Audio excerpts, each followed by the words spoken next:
So Tuesday's pressing of Unknown Apple Origins has given us 7 litres so far, and it's still going. It's got a bit way to go, so I think we might get 8 litres out of that. And they have 16.7 kilos of also Origin Unknown. No, definitely. I think these might be the ones from near Tinsley Marina, just down from Gas and Hire, that we went and got one bright sunny Sunday. I've no idea where these came from. I've completely forgotten. Charlotte will probably know. But anyway, 16.7. They is going to get prested tomorrow. Alright, so for the big ones, in the thing which was actually yesterday, but you know, the miracle of video editing. Look at that. We got 8 litres. So I've still got these to press, and this is the reason I wanted to do this was show you just the difference in colour that you get once they've thawed out and oxidised. And it is oxidisation, because if you have a look underneath there, it's still green. So it's oxidised where the might be better to show you on one like that. It's still a little bit green there. That's where the air has got to it. Now, pressing them like this, freezing them and then pressing them, it is good and it is nice, and you do end up with a fair amount of return. 70% I calculate this to be, but it's bloody hard work, and it really is. I have been told I will get a better yield after scratting them, basically shredding them, chopping them up really small. When I used the actual juicer, I was getting loads of thick foamy sludgy slurry, if you look at some of the previous videos.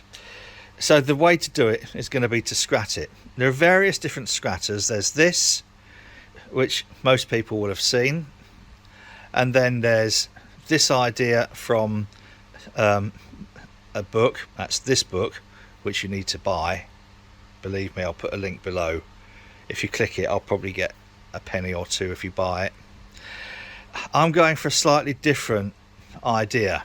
I'm going with a food, well, you know, garbage disposal, as we'd call it in America, or you know, an under sink grinder. And the reason I wanted to get for this one is that the grindy bits are stainless steel. So all of this is stainless steel, means I can sanitize it quite easily, pour a few buckets of Star San through here. I'll go through how I'm going to install it and what I'm going to do next. A round sink and drainer from one of the social media marketplace groups, and it did have a mixer tap on there as well, which is quite a good mixer tap, but I don't need that. I don't even need the waste and whatever. I just need that hole down there, and then into that I'm going to fit that.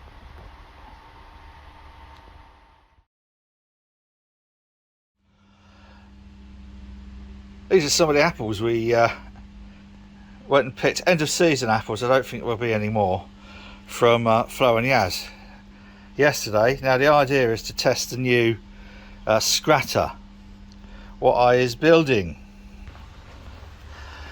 which is, as I said before, a garbage disposal unit, but I chose this one because it's got stainless steel in there. Should be easy to clean. This is the sink unit we got from a social media marketplace, and now this nice little island worktop thing, whatever piece, which I gave a £5 for. So all in all, this whole project is going to run in around about £100. I think that was about 75-80, so 95-100. I'm going to power this with a foot switch operated outlet. Come to that in a bit. First of all though, I've got to put this in here and then find a way of having an outlet from that into a bucket. Right, let's get it cut out. Note to self, when assembling this, there's a little spring ring which has to clip on here. It's a bastard to get off and it's a bastard to put back on again. Coy. Now this was going to be a basic mock-up and then I'd take it apart and put it all together properly. I've got a horrible feeling it might just stay this way. Now this attaches just with a ring which latches under there, and you tighten it up with this by putting this in there and pulling it round to tighten it. I suppose that's so you can take it off easily enough to clean it, I don't know, or unclog it. But that now is assembled. Got there. So this is the mock-up. Well, it's not. This is the assemble. So we've got basic, it's a sink, right, with a garbage disposal. Then underneath, this is designed to come out, go pretty much into there. I might raise that bucket up a little bit. It depends how it comes out. That comes, the lead for the power comes round into a foot switch, which, there you go. My only worry about this, well, my main worry about this is whether the motor will overheat by chucking a load of apples through it. But first of all, now it is only a quick mock-up, so I'm not gonna, don't put your hand too close to it while it's still plugged in, just in case. I'm going to chuck some star sand through it just to flush it, clean it all out a little bit before I put some apples through it. Now, in order to see whether this is going to be more efficient in terms of what we get out of it, I have tared this. We have 15.95 kilos. There we go, 15.95 kilos. So now I suppose we ought to get ready to start chucking them through there. Okay, after a fair bit of fannying about, I've got a GoPro here to see what comes out. We've got the foot switch there ready. I think we ought to start off with a fairly small one. That's a small one. Are we ready?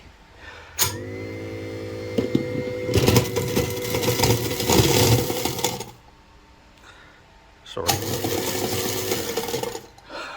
Let's try another small one because I think we didn't catch that on camera.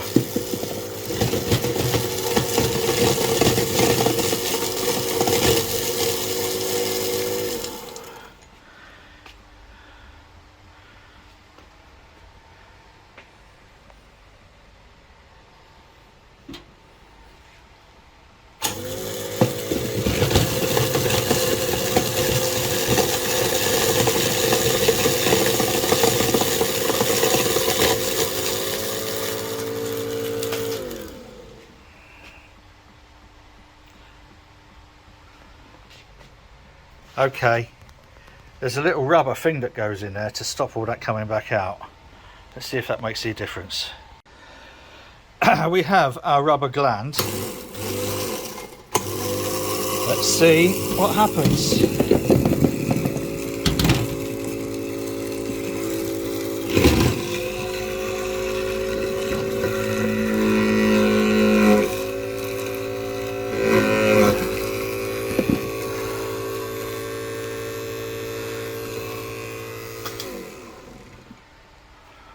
Okay, I'm not sure what's going on here, but I think that might just be stuck in there.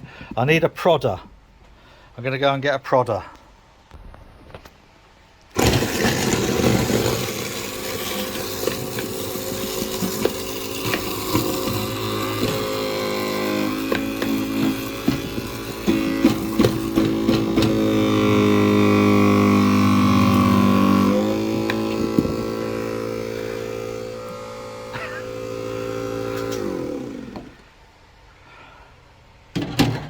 Alright, okay. Is this going to be a case of having to chop these up, I wonder? Shouldn't be. See what that does.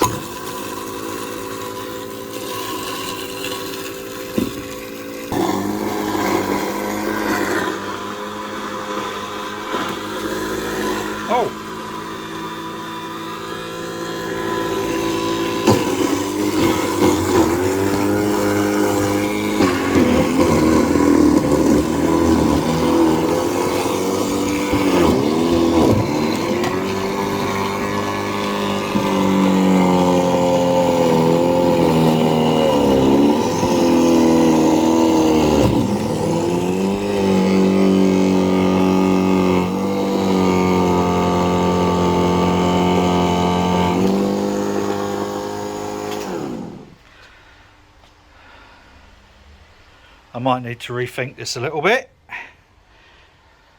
Worth a try, isn't it?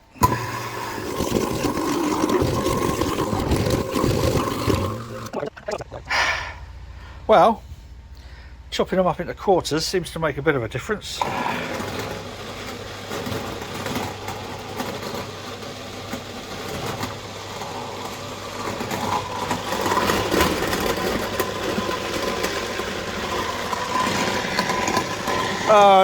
Let's get them done and see what we got.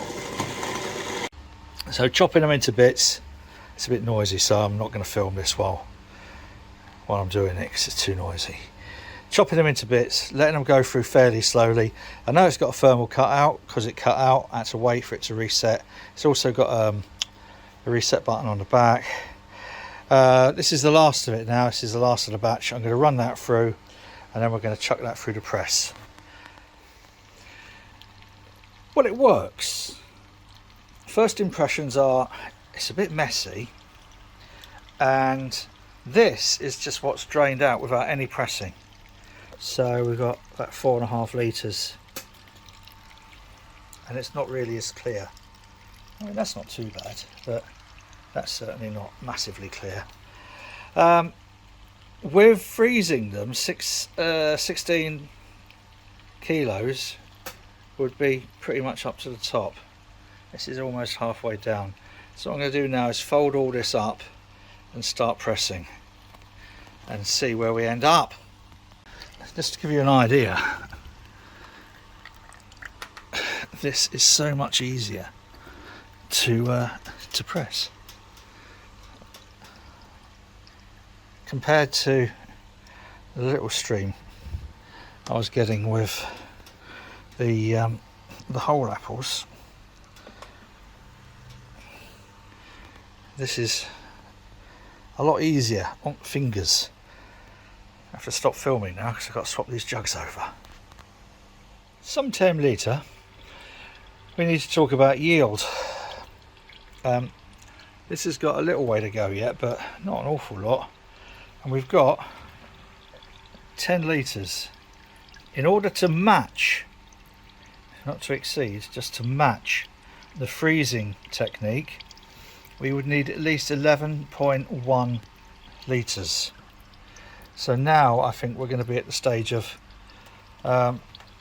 seeing how much more we can press this to get that 1.1 litre extra. Anything over the top means that this process is better than the freezing process, even though it's a lot messier. Moment of truth. I have just teared this, and this is what we've got. You know what I said about the juice extract not being as clear and whatever? I might have been a little bit unkind, because I think that looks pretty lovely. But what we do need to know is volume. So we've got 10 litres in there. We need to have at least 1.16 here, or it's all been a waste of fucking time. 1.382. Alright, look, it's not massive, is it? It's marginally better, but it's a lot more fun. and you don't have to tie up a couple of freezers. And this was the thing, I had 2 freezers full of apples. Whereas using this, even though, and I haven't perfected it yet, it was so much more convenient just to get the apples, wash them, chuck them through there when they're dry, obviously, chuck them through the press, and yeah, get the same result. It's not massively better, but it is more convenient than tying up 2 freezers. So okay, good. I don't know though. I mean, it's the sort of thing that if you're only going to be doing small batches, so 10 litres, 5, 10 litres, 20 litres, this will work. It won't the good thing with this was it didn't just burn out. On that foot switch there, even when it overheated, it has got a thermal cutout. So just leave it 10-15 minutes, kicks back in. So you can do, well, what was 10 litres in one go. It's not massively heavy duty beyond that, but still good enough. And just chuck some water down there to clean it out. Job's a good one. And the little, I'm going to leave this open because the little proddy stick thing fits in there perfectly. So yes, I think it's okay, isn't it? I think it's good. We've got a bit more that's come through out of there, but yeah. So it's marginally. It's not massively better. It's marginally better. What I would like to do, I think I'll probably keep that for doing sort of as we get sort of 25-30 kilos of apples. We'll just scrat them and press them and make cider. But if we're going to scale this up, I might make a bigger scratter like this that I showed you from this book as well, by the way, just to remind you. I'll put a link to it below. But at the moment, I'm saying, okay, it's a success. That's still dripping, by the way. I might do a postscript to see how much we've got in the morning, as before. But for now, let's call it a success, albeit a little bit Heath Robinson. It's been good fun. Right, back tomorrow, eh? There's one thing that I forgot to film, and that's the cheese from the bottom of the press, and that is very, very solid. In fact, there we go. Look at that. There is not a huge amount of moisture left in that. Oh, wow. I still might dry it out and see if it's any good for bird feed, but that is a very, very solid compressed apple cake. All in, this is the day after, by the way. All in, we have 11.911, which is about, it's just under 75%, 74.25, something like that. Return yield. So it's about 4 to 5% more efficient using the this Heath Robinson thing, which is all right. It's okay.